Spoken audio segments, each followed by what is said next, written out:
Now, I know I'm at odds with most of my colleagues on this station and our network guests on this next item, but I really feel I can't bite my tongue any longer. You see, I think the president of the Ukraine is not all that he's portrayed as by the Western media. I mean, if you believe the spin, he's the second coming of Winston Churchill and he'll be remembered as the great hero saving his people from the evil Russians. I'm the first to admit that Putin isn't a good guy either, but what the West glosses over is the terrible things that have happened to the primarily ethnic Russian people in parts of the Ukraine under Zelensky's rule. These people comprise the largest Russian community outside of Russia, and they make up about 17% of the Ukrainian population. And they live in primarily Russian regions and have effectively been in a civil war with the Ukrainian government since 2015. This was just after they were promised a vote on independence in 2014. That vote has never taken place. Zelensky promised to end the civil war. He clearly hasn't done so. Instead, he's facilitated the goading of the Russians by endorsing the right sector, whose leader publicly claimed he fed the bones of Russian children to his pet wolf. Now, apparently that was a joke, but it must have been lost on the Russians, and particularly those who felt they'd been mistreated by Ukrainian troops. Here's how Time magazine described one of them, the neo-Nazi Azov movement, just last year.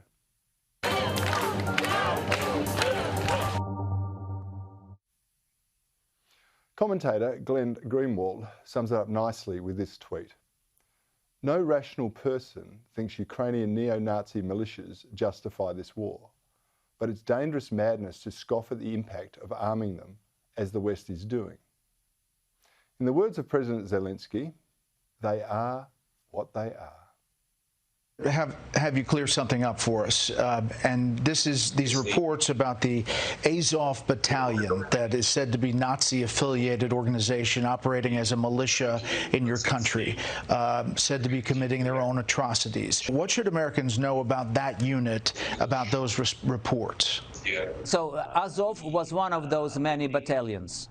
They are what they are. I also want to point out that Zelensky sought to join NATO against another Ukrainian agreement that was set to maintain neutrality between Russia and Europe. And even as Russian troops were amassing along the border, the foolish US Vice President Kamala Harris publicly supported Zelensky's bid to join NATO. So I will say what I know we all say, and I will say over and over again. The United States stands firmly with the Ukrainian people in defense of the NATO alliance. You don't think that was about provoking Russia?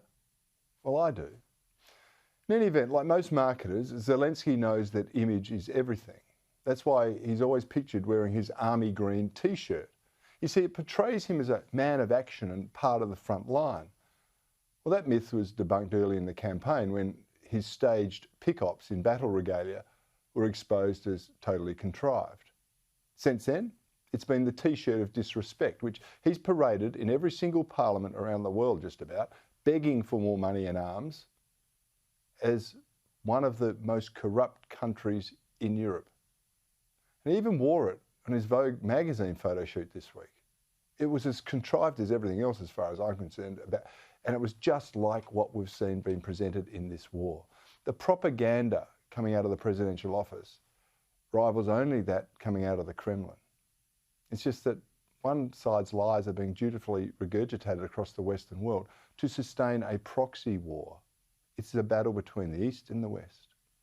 Few are seeking to diffuse this conflict, and instead I think many of them are much more intent on escalating it and potentially creating World War III. To my mind, and I've said this right from the start, the simple answer to this conflict is to allow the Minsk Agreement, which allows the predominantly Russian areas to vote on their independence.